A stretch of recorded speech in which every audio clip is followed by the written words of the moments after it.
You are watching Poonch Live.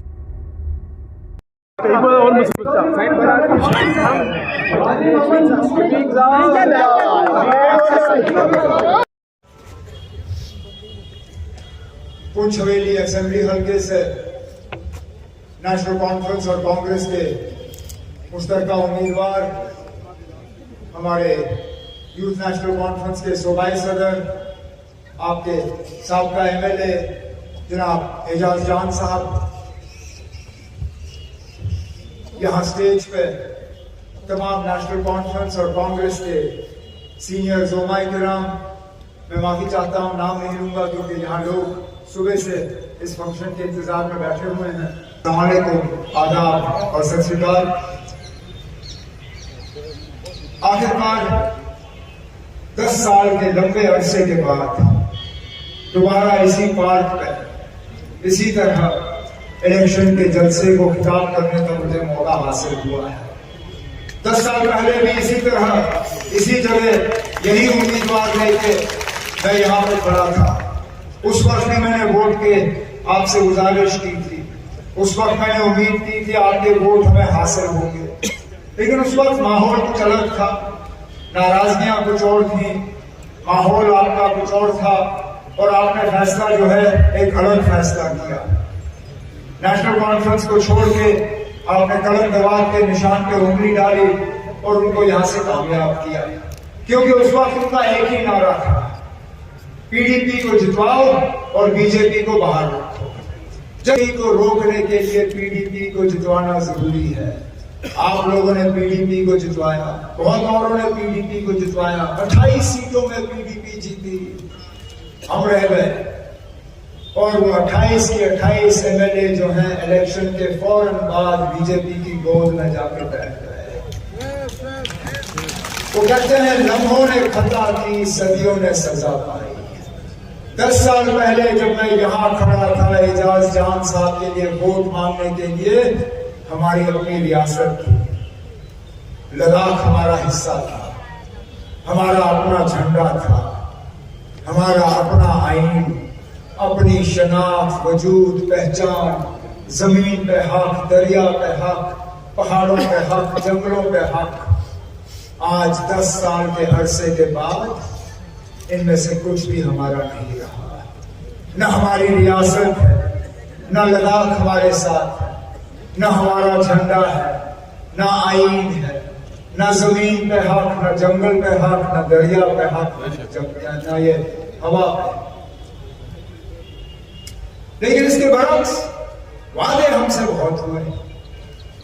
जब 370 को हटाने की बात आई तो जगह जगह बीजेपी और मरकज की हुकूमत ने पूंछ हवेली के लोगों को कहा ये 370 आपकी तरक्की में बहुत बड़ी रुकावट थी।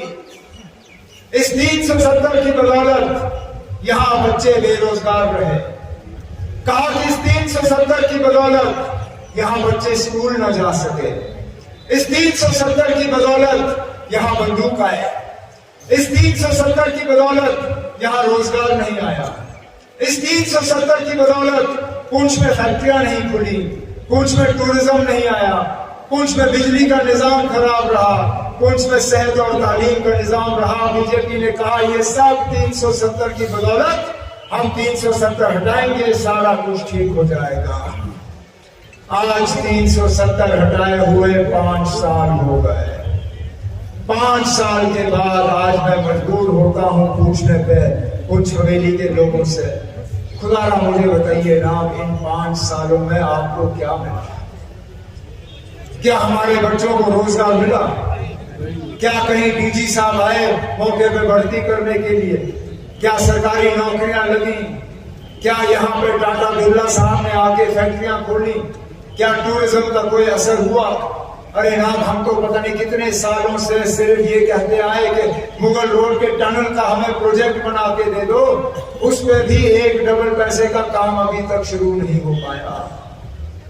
यहाँ जो हमारे गुजर बकरवाल भाइयों को फॉरेस्ट राइट एक्ट के तहत जंगलों पे अपना हकूक मिलना चाहिए था, क्या वो हकूक उनको मिला? क्या बिजली का निजाम बेहतर हुआ? क्या हमारे तालीम या सेहत का निजाम बेहतर हुआ?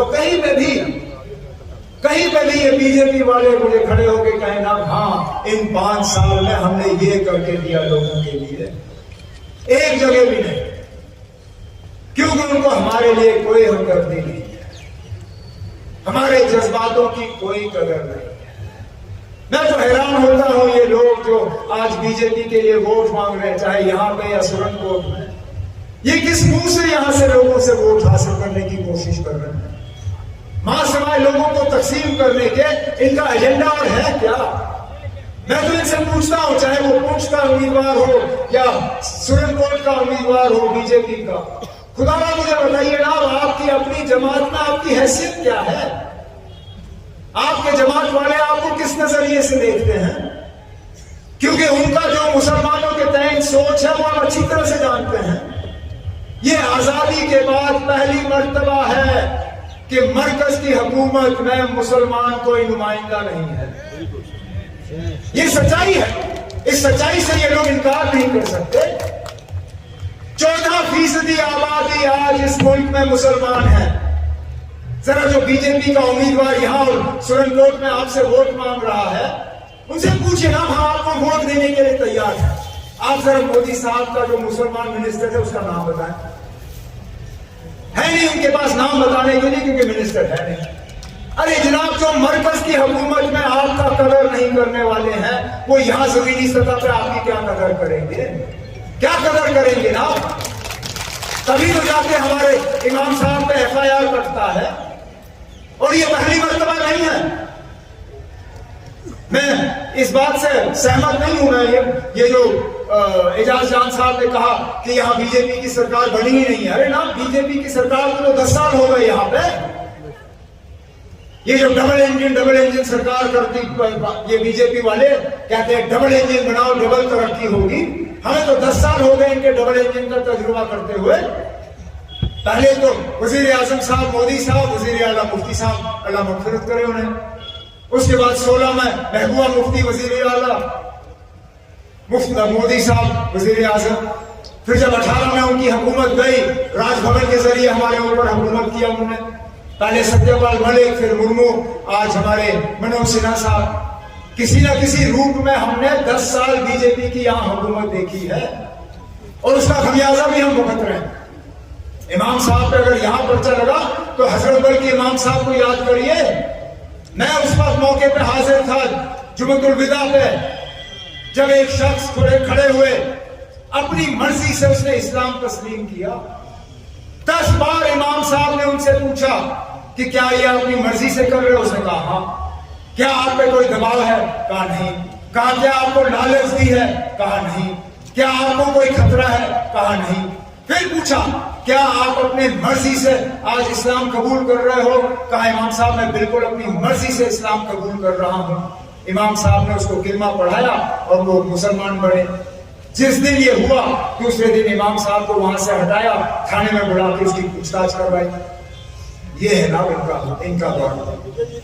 और इन लोगों के लिए आज ये लोग वोट मांगने निकले हुए हैं। अरे मैं तो कहता हूं, जो शख्स एजाज के खिलाफ यहां बीजेपी के लिए वोट मांग रहा है, उसकी सियासी सोच है क्या? वो कहां पे है? क्योंकि मां सिवाय अपनी खुदगर्जी के मैंने उसमें और कुछ नहीं देखा है। वो पहले हमारे साथ थे, रहे नेशनल कॉन्फ्रेंस में, जब हमारे साथ रहे, जब मैंडेट नहीं मिला हमें छोड़ के गए, फिर कांग्रेस में गए। कहा मैं कांग्रेस का लीडर हूं, मैं कांग्रेस की सियासत करूंगा, कांग्रेस का नारा चलाया। परसों जब कांग्रेस का मैंडेट नहीं मिला, फिर उठ के निकल गए कांग्रेस से, बैठे बीजेपी में। जिस जमात की उसने सारे साल मुखालफत की, सिर्फ और सिर्फ मैंडेट के लिए वो जाके बीजेपी में बैठ गए। अरे ना, ऐसा शख्स जिसको खुदगर्जी के अलावा और कुछ नहीं आता, आपको क्या लगता है वो पुंछ का हमदर्द है? आपको क्या लगता है वो मंडी का हमदर्द है? आपको क्या लगता है वो हवेली का हमदर्द है? उसको सिर्फ और सिर्फ अपने घर की फिक्र है। अपने घर के अलावा उसको किसी दूसरे की फिक्र नहीं है। अगर उसको फिक्र होती, वो मैंडेट के लालच में नेशनल कॉन्फ्रेंस से कांग्रेस, कांग्रेस से बीजेपी, खुदा न खास्ता कल को जब बीजेपी में हारेगा, वो कहीं अपनी पार्टी, दपनी पार्टी, दिखनी पार्टी, किसी न किसी पार्टी में वो चला ही जाएगा। क्योंकि उसको आपके लिए कोई परवाह नहीं है, उसको आपके मसाइल हल करने नहीं है, उसको आपकी नुमाइंदगी करनी नहीं है। वो आया है सिर्फ यहाँ वोटों को तकसीम करने के लिए, आपको कमजोर करने के लिए, आपकी आवाज को दबाने के लिए। यहां जैसे मैंने कहा मुतालबों की कमी नहीं है। बेरोजगारी के हवाले से जब हम बात करते हैं, महंगाई के हवाले से बात करते हैं, बिजली के निजाम के हवाले से बात करते हैं, राशन के हवाले से बात करते हैं ना। मुझे वो दौर याद है जब मेरी हुकूमत में, जब एजाज MLA था, राशन कार्ड के जरिए आपको मिट्टी का तेल भी मिलता था, चीनी भी मिलती थी, राशन का स्केल इतना था कि आपका गुजारा होता था उस राशन से। आज हाल ये है कि राशन कार्ड में ना आपको चीनी मिलती है, ना मिट्टी का तेल मिलता है, और 2.5 किलो राशन में ये कहते हैं आप लोग गुजारा कर लो ना।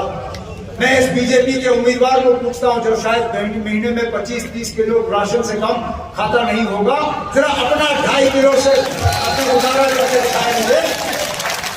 जिस दिन ये खुद 2.5 किलो पे गुजारा करेगा, उस दिन मैं कहूंगा ना आपके पुंछ की कोलीग जो है वो भी 2.5 किलो राशन पे अपना गुजारा कर सकते हैं।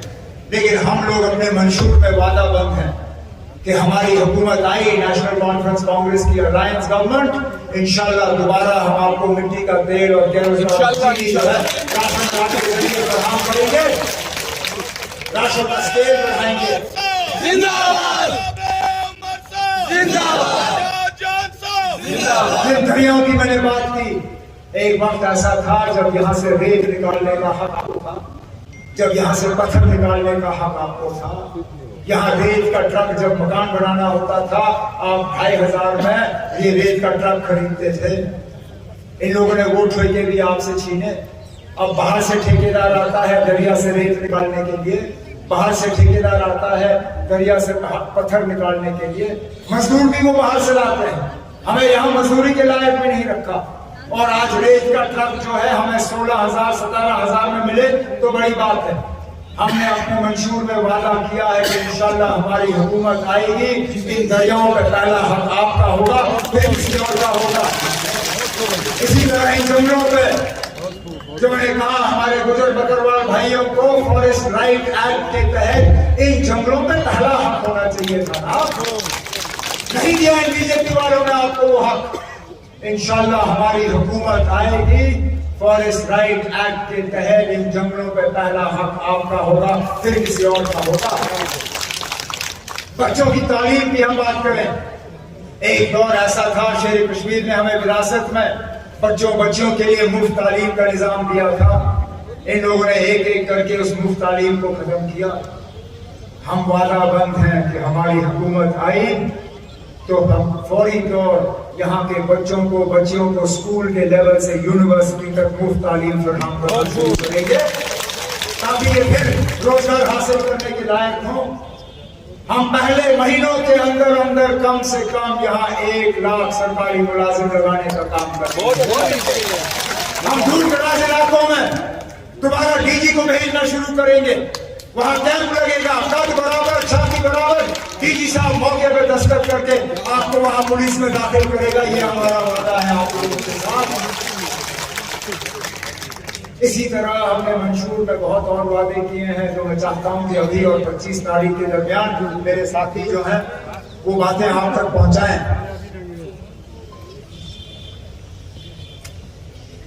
मेरे जो साथी सिख कम्युनिटी से ताल्लुक रखते हैं, इनकी 2 डिमांडें रही हैं।